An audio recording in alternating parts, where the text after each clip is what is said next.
And hello again, everyone. Thanks for tuning in. Just to break up the simulation series that we've been looking at, there's 5 parts to that now. I just wanted to say a few things about something that I noticed when I started doing the research, compiling these files. And that was the screaming difference between the personnel that make up the entirety of big tech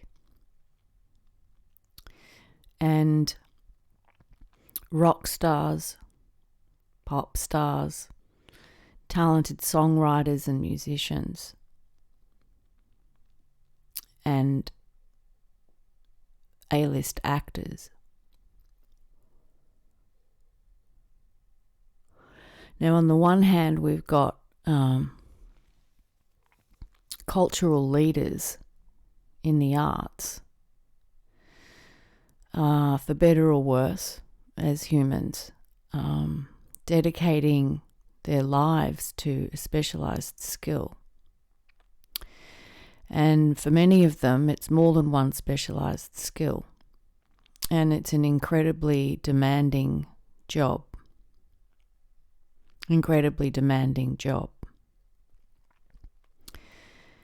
And their output is incredible. The amount of hours of dedication and commitment that go into being successful in that area, and how talented they have to be. And some of you might laugh at that bit, and we can all reel off the odd one-hit wonder and recognise the tricks that are employed, especially in the music industry. But overall, there is a general consensus, if we look at the cultural leaders that we've had come through in music and the difference that they have made and the impact that they have made on the world, providing an intimate comfort to their audience, entertaining and giving people hope, inspiring others with positive messages, unifying the world with a common language, that being music. And if we look at the real value of that, it's extraordinary. It seems to surpass any political speech on a podium. It seems to surpass policies and all the drama that occurs in the political world. It seems to bring a stop to division. It ends the two-party system. And all over the world, thousands upon thousands of people flock to arenas to enjoy what their cultural leaders in music have to offer them through years of hard work, dedication and commitment to their craft. I mention A-list actors for the same reasons, but in a slightly different way. That it takes a particular type of soul to be a good actor. And it takes an even more particular kind of soul to be among the best in the world. And the work that is done by actors, making themselves completely vulnerable and available to tell a story in film, so that the rest of us might get it. We're moved by film. We're taken to other worlds by film. We're shown possibilities by film. We are inspired and given hope through film. We're always given something to think about. And it's a very humble expression. A great film is a very humble expression because it's not telling us what we should think. It's presenting us with a scenario that we are free to feel moved by and do what we will with in our own lives. Now look, a lot of people watch movies and it's just entertainment. It depends where you sit. Depends how much of what you're experiencing that you're really taking in and processing and appreciating for what it really is, and the amount of work that goes into simply producing a film. These things take years and hundreds of people on board, all working toward the one result. So we have film, actors, the music industry, and cultural leaders in the arts on the one hand, as vehicles for the rest of us to find some solace in, and inspiration and hope, and something for us to learn from and grow. And this is all very positive stuff. Given to us by total professionals, experts at their craft. And on the other hand, we have big tech. And where this comparison came up for me was when I started doing the files.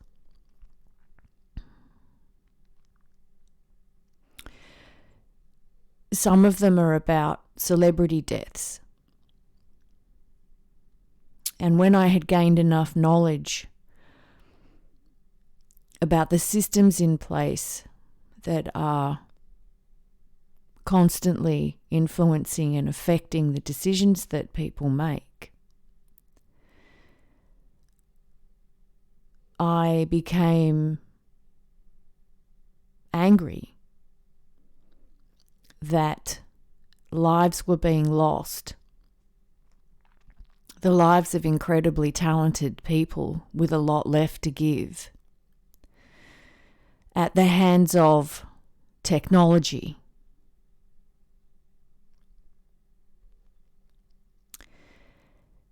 And so when I looked further into the personnel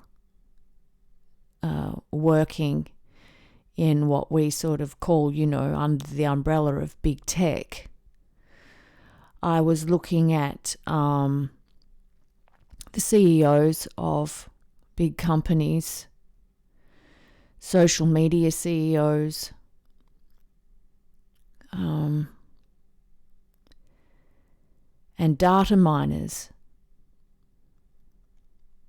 and scientists. And in making the comparison, I felt that it was intolerably abhorrent that the big tech industry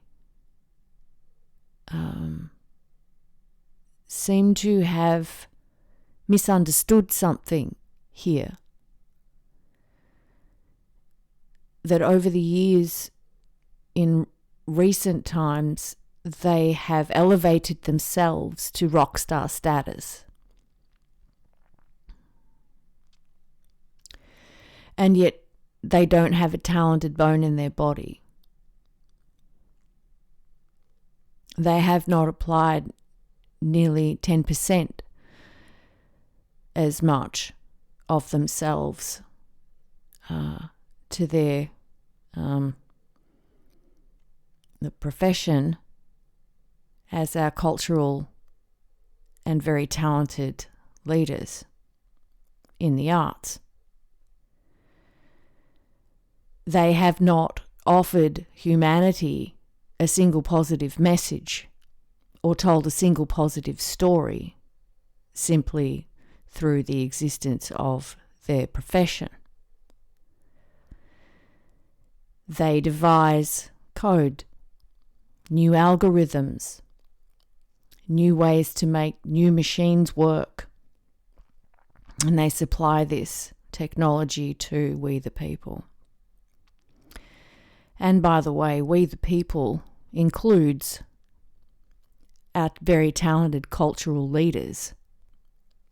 And they go all the way back to Elvis Presley.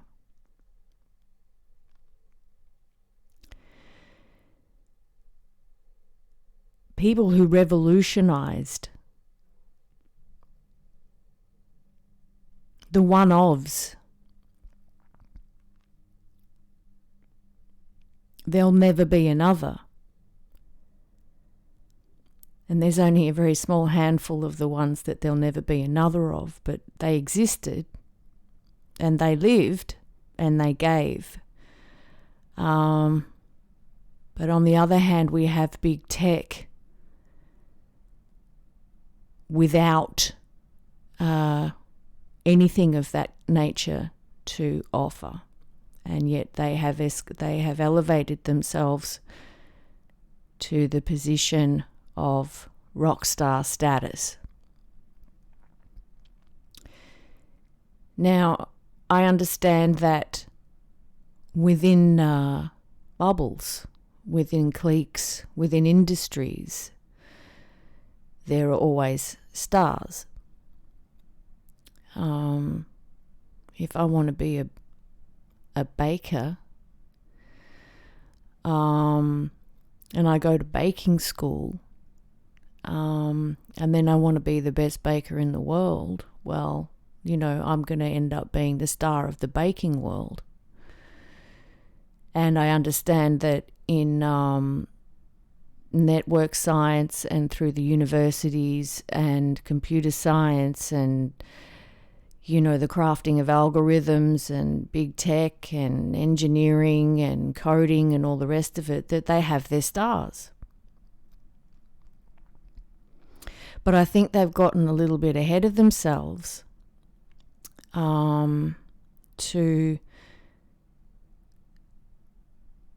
forward project or assume that they are the be-all and end-all of what humanity has to offer. Now, when these networks started, and let's just sort of say look at this portion of social media that we've been focusing on. First of all, for the first couple of years or so, they were predominantly used by average people, everyday people, you and me, the consumer, the audience. And slowly, celebrities started using these networks as well.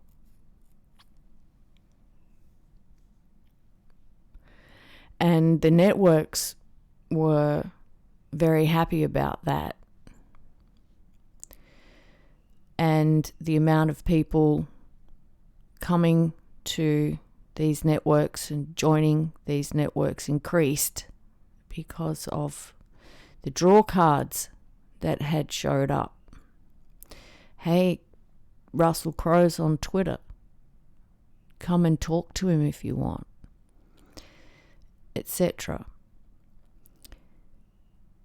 So this weird thing happened where the best of humanity became subordinate to among the worst in humanity. Sorry, big tech. I say the worst of humanity because I'm educated on the mistakes that you've made, the arrogance with which you've made them, the harm that you have caused, and your reluctance to do a damn thing about it in the face of far more talented and giving and righteous people than yourselves.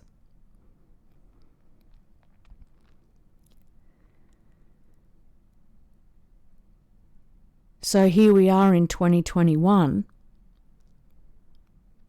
and the internet is ablaze with celebrity opinion, and none of them seem to be aware of where they are, whose hands they're in, the risk they are taking, the danger they are in by participating in these networks and owning smartphones.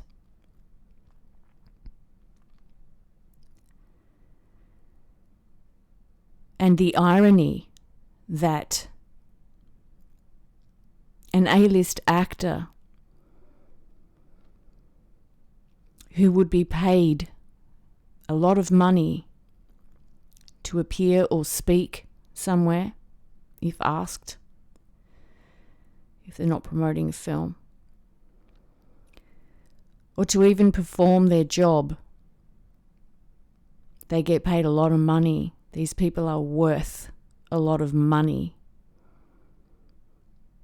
Every inch of their life is worth a lot of money. But there they are, sadly and unwittingly, on social media, giving themselves away for free. And what I mean by that is, well, they're not just speaking for free, which is their right. Anybody can have a free opinion. Anybody can have their opinion and not get paid for it, nor why would you expect to be paid for your opinion on something? Or for promoting a film, or sharing something, or saying hi to somebody else, or having a laugh. These are people too. But that in doing that,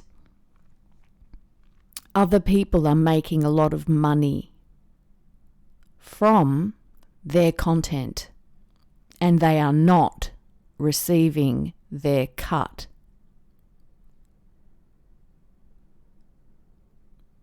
Now, recently,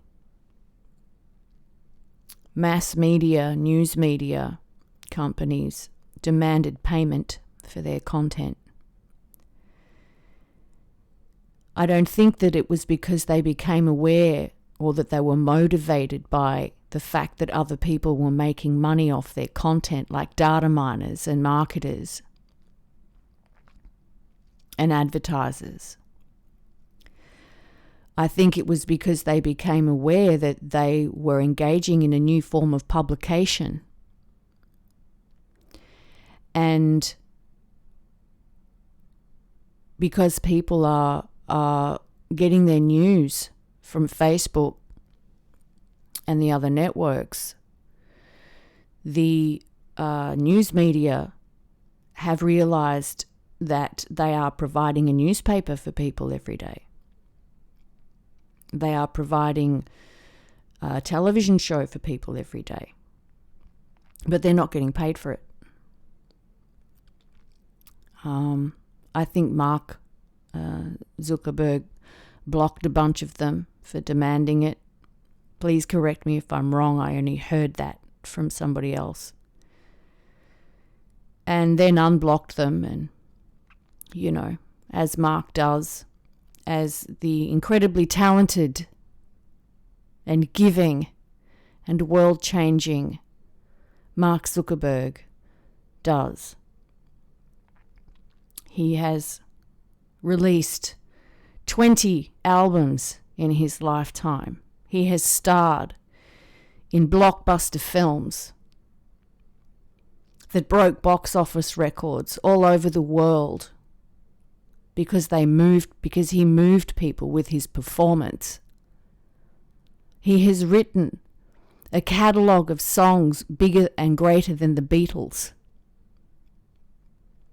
Obviously, I'm joking.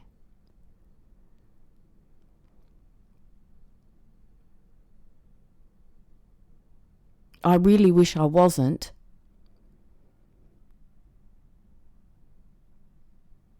So maybe he's a good example. A Harvard kid, bored and mischievous, thinking of new ways to stir up trouble and be a larrikin, create something, nicks a bit of it from somebody else, and uses it to rate girls in college. And this is the foundation of his dedication and commitment to his job.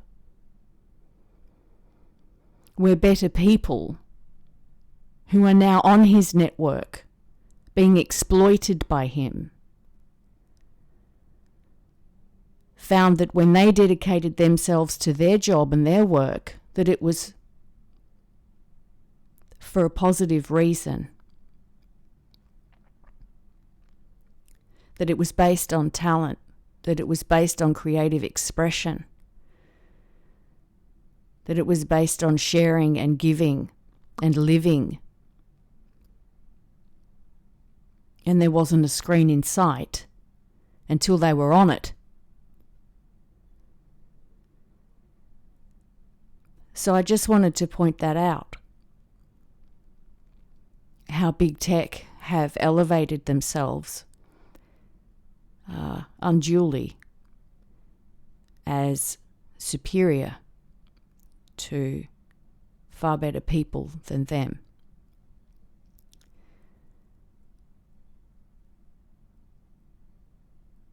There are a number of celebrities that have died since Facebook started.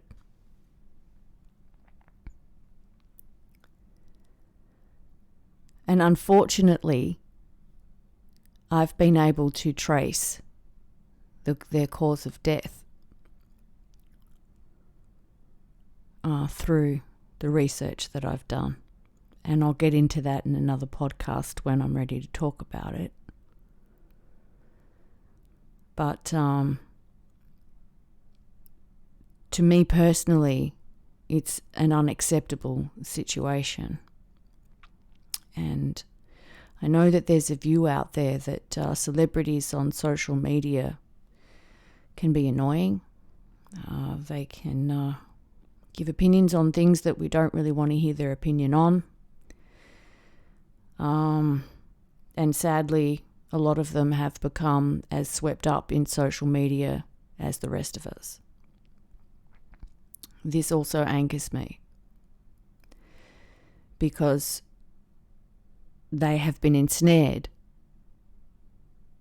by it and they are being exploited by it.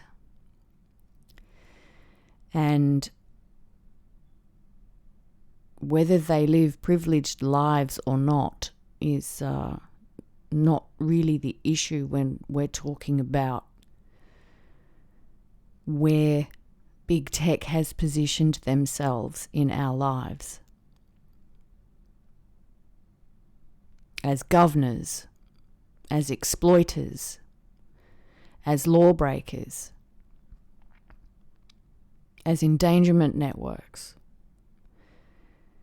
data miners who All they really had to do was learn to code, learn what an algorithm is, learn how to throw something together in such a way as that can extract data, create a crawler, and siphon what they need to get insights about what products to sell. How is this the equivalent of Thriller by Michael Jackson? Or think of any great work that's revolutionized an industry. How, or any great film. And there's so much of that stuff. How is a data miner able to sit back there in the shadows, exploiting and feeding off greater people than themselves, people who have worked harder than themselves, people who are given more than they have, people who have dedicated themselves to something of more meaning than they have? How are they able to sit there behind the scenes of Facebook and get all up inside a 14-year-old's account or a celebrity's account?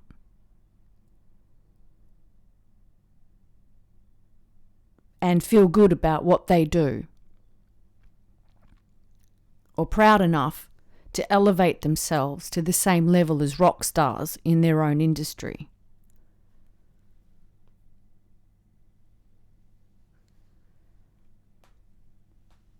What am I supposed to think? Are they delusional? Are they insane?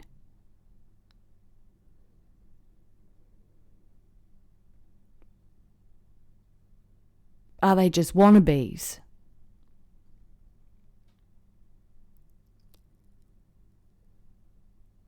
I do understand that there's a portion, a side to big tech, where they want to make this a better experience for the consumer.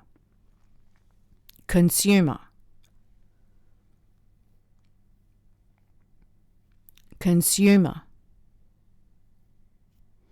It's a very interesting word in context with their profession.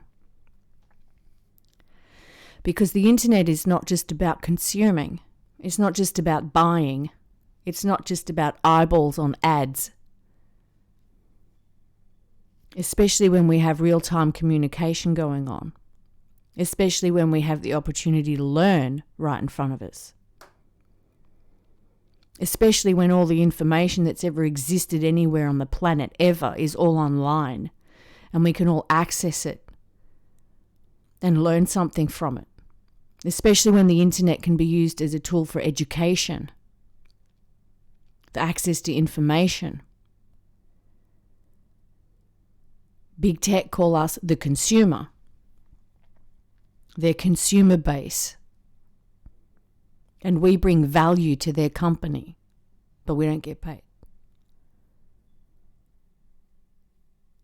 We just get the service for free. Well, shucks. Thanks.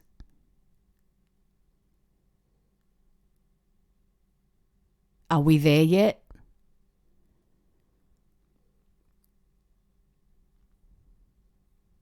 Anyway,